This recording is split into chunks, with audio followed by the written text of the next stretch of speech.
Hello students, welcome to NVGI class 11th biology. तो class 11th biology में पिछले video में आपने किंगडम प्रोटिस्टा पढ़ा था। आज के वीडियो में नेक्स्ट किंगडम हम स्टार्ट करते हैं फंजाई।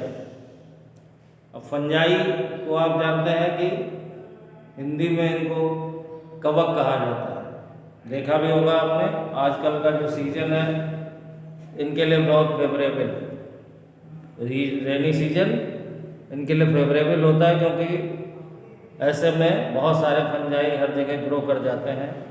तो आपने देखा होगा, शायद जानते हो, न जानते हो तो आपको हम बता दे रहे हैं कि आप इन्हीं को जनरल लैंग्वेज में फफूंदी बोलते हैं।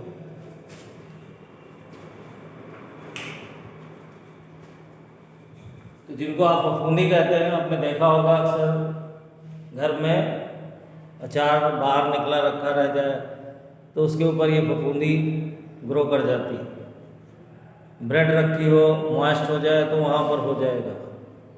कोई और भी बेल्ट है, जूते हैं, यानी कोई भी फ्रूट है, वेजिटेबल्स हैं, कुछ भी हो, अगर उनमें मॉइस्चर प्रेजेंट है और आजकल के सीज़न में वो 1-2 दिन कहीं ऐसी जगह रखे रहें ज़्यादा लाइट जहाँ उन्हें अवेलेबल ना हो, तो आप देखेंगे कि उनके ऊपर बहुत जल्दी ये प्लांट ग्रो कर जाते हैं। तो इनके बारे में आपको पीछे बताया था कि ये नॉन क्लोरोफिलस प्लांट की category, fungi means non chlorophyllous plant. अब जब इनके पास क्लोरोफिल नहीं होता है तो ये न्यूट्रिशन के लिए किसी न किसी पर डिपेंड होंगे, इसलिए ये मोस्टली पैरासिटिक या सेप्रोफिटिक इन दो नेचर में पाए जाते हैं। पैरासिटिक को आप जानते हैं, जो किसी दूसरे लिविंग फॉर्म पर ग्रो करे और उससे अपना न्यूट्रिशन गेन करे, और सेप्रोफिटिक हम उनको बोलते हैं जो डेड ऑर्गेनिक मैटर पर ग्रो करते हैं और वहाँ से अपने लिए न्यूट्रिशन गेन करते हैं। तो ये तो थोड़ा सा फंजाई का इंट्रोडक्शन है। अब फंजाई में जो सेल्स होती हैं वो आप जानते हैं यूकैरियोटिक टाइप की सेल होंगी, यानी सभी के पास न्यूक्लियस भी प्रेजेंट है और बाकी अदर ऑर्गेनेल्स भी पाए जाते हैं। फिर अगर हम इनके फार्म पर आते हैं तो यूनिसेलुलर भी होते हैं, मल्टी सेलुलर भी होते हैं।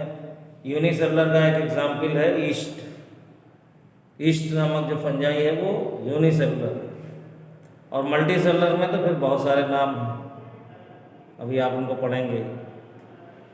तो इस तरह यूनिसेलुलर और मल्टी सेलुलर सभी फार्म में ये पाए जाते हैं, और इनकी जो प्लांट बॉडी होती है, जो आप नॉर्मल प्लांट देखते हैं उनकी तरह की नहीं होती है। इनकी जो प्लांट बॉडी होती है वो थ्रेड लाइक होती है, महीन महीन धागे जैसी होती है। उन धागों को हम हाइफी कहते हैं। तो इस तरह हाइफी से इनकी बॉडी कंपोज होती है, और जब ये हाइफी एक साथ ग्रो करते हैं तो जहाँ पर ये ज़्यादा डेवलप हो जाते हैं तो पूरा हाइफी का है कि ये नेटवर्क फॉर्म कर देते हैं। तब उसके लिए हम एक और वर्ड यूज़ करते हैं, माइसीलियम। तो हाइफी और माइसीलियम ये दो वर्ड भी आपको समझने हैं। हाइफी का मीन्स एक सिंगल फिलामेंट। तो अगर सिंगल फिलामेंट स्ट्रक्चर है फंजाई का तो हम उसे हाइफी बोलेंगे, और अगर हाइफी का बहुत सारा नेटवर्क बन जाएगा तब उसे हम माइसीलियम कहेंगे। फिर आते हैं इनकी रिप्रोडक्शन की क्वालिटी में। तो फंजाई में तीनों टाइप का रिप्रोडक्शन पाया जाता है, जो आपने सुना होगा, पढ़ा भी हो शायद। पहला फॉर्म उसका होता है वेजिटेटिव रिप्रोडक्शन, दूसरा एसेक्सुअल और तीसरा सेक्सुअल। तो जो वेजिटेटिव रिप्रोडक्शन है वो कई मोड से होता है, जैसे फ्रेगमेंटेशन, बडिंग, फिजन। ये वेजिटेटिव रिप्रोडक्शन के कुछ मोड हैं। और जो एसेक्सुअल रिप्रोडक्शन है वो स्पोर्स की हेल्प से होता है। लेकिन जो यहाँ सेक्सुअल रिप्रोडक्शन चलता है उसके लिए आपको 2 इम्पॉर्टेंट वर्ड समझने हैं जो हमने यहाँ लिख रखे हैं।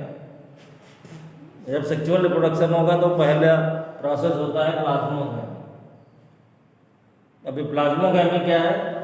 तो प्लाज्मोगैमी को आपको समझना है कि मान लिया ये 2 ईस्ट सेल हैं, ये इनका अपना अपना न्यूक्लियस है।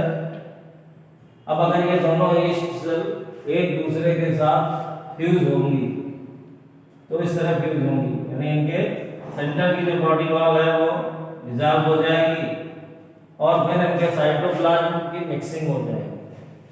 तो साइटोप्लाज्म की मिक्सिंग सबसे पहले होगी, इसी मिक्सिंग को हम बोलते हैं प्लाज्मोगैमी। और आफ्टर प्लाज्मोगैमी अभी आप देख रहे हैं इनके न्यूक्लियस अलग अलग है। फिर प्लाज्मोगैमी होने के बाद ये दोनों न्यूक्लियस यूनाइट हो जाएंगे, और जब ये यूनाइट हो जाएंगे तब ये से हम बोलेंगे कैरियोगैमी। कैरियोगैमी यानी फ्यूजन ऑफ न्यूक्लियस। तो प्लाज्मोगैमी का मीन्स हो गया फ्यूजन ऑफ साइटोप्लाज्म, कैरियोगैमी का मीन्स हो गया फ्यूजन ऑफ न्यूक्लियस। तो इस तरह 2 स्टेप में ये प्रोसेस चलता है, और जब फ्यूजन हो जाएगा तो जो सेल बनेगी वो डिप्लॉयड हो जाएगी। प्लांट बॉडी हैप्लॉयड है, तो उसको फिर से हैप्लॉयड फॉर्म में लाने के लिए ये मियोसिस सेल डिवीजन यहाँ पर होता है, यानी ये जो स्ट्रक्चर बना ये कहलाएगा जाइगोट। तो इस जाइगोट को फिर से हैप्लॉयड बनाने के लिए यहाँ पर मियोसिस यानी अर्धसूत्री विभाजन की क्रिया होती है, जिससे फिर से हैप्लॉयड स्ट्रक्चर ओरिजिनेट हो जाते हैं और फिर उन्हीं के जर्मिनेशन से नए फंजाई प्लांट डेवलप हो जाते हैं। तो ये इनकी कुछ स्पेसिफिक क्वालिटीज़ थी जो आपको हमने बता दी। फिर इसके बाद आइए देखते हैं हम लोग, जब हम फंजाई की स्टडी करेंगे तो इन हेटेरोट्रॉपिक ऑर्गेनिज्म को 4 क्लासेस में डिवाइड किया गया। उन क्लासेस के नाम लिखे हुए हैं फाइकोमाइसीट्स, एस्कोमाइसीट्स, बेसिडियोमाइसीट्स और ड्यूटेरोमाइसीट्स। तो ये जो इनमें क्लासिफिकेशन किया गया है ये इनके रिप्रोडक्टिव स्ट्रक्चर और इनकी जो स्ट्रक्चरल क्वालिटी है उनके बिहाफ पर अलग अलग किया गया है। तो इनके जो एग्जाम्पल है वो इनमें आपके सामने इसी के लिख रखे हैं, जैसे फाइकोमाइसीट्स में म्यूकर, राइजोपस इस तरह के फंजाई आते हैं। एस्कोमाइसीट्स में यूनिसेलुलर ईस्ट भी है और मल्टीसेलुलर पेनिसिलियम भी है। फिर बेसिडियोमाइसीट्स में आता है यहाँ पर एगेरिकस एक एग्जाम्पल है जिसको आप मशरूम के नाम से जानते हैं और आप में से बहुत से लोगों ने उसको खाया भी होगा। तो उस फंजाई को आप क्यों खाते हैं? क्योंकि वो प्रोटीनेशियस नेचर का होता है, उसके पास प्रोटीन का अमाउंट बहुत ज़्यादा होता है। इसके अलावा कुछ मिनरल्स और इम्पॉर्टेंट थिंग भी उसमें प्रेजेंट होती हैं, इसलिए हम उसे खाने के लिए यूज़ करते हैं। तो इसे हम एडिबल फंजाई बोलते हैं, लेकिन सारे फंजाई ऐसे नहीं। तो जो मशरूम या एगेरिकस है वो बेसिडियोमाइसीट्स का एक मेन मेंबर है जो खाने के लिए यूज होता है, इसलिए एडिबल फंजाई कहलाता है। फिर इसी में आप देख रहे हैं 2 पैरासिटिक नेचर के फंजाई भी दिए गए हैं, एक है स्टिलेगो और दूसरा है कक्सीनिया। ये डिजीज क्रिएट करते हैं प्लांट में। एक के थ्रू प्लांट में स्मट डिजीज होती है और दूसरे के थ्रू प्लांट में रस्ट डिजीज होती है।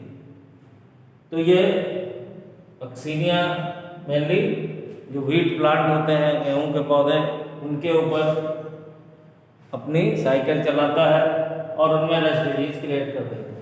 और इसी तरह स्टिलेगो कुछ दूसरे प्लांट के ऊपर अपनी लाइफ साइकिल कंप्लीट करेगा और जहाँ पर ये ग्रो करेगा वहाँ स्मट डिजीज क्रिएट कर देगा।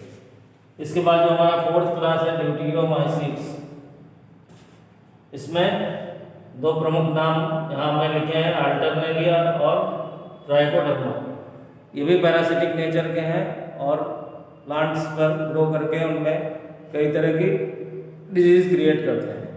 तो ये फंजाई का एक संक्षिप्त विवरण आपको हमने दे दिया है।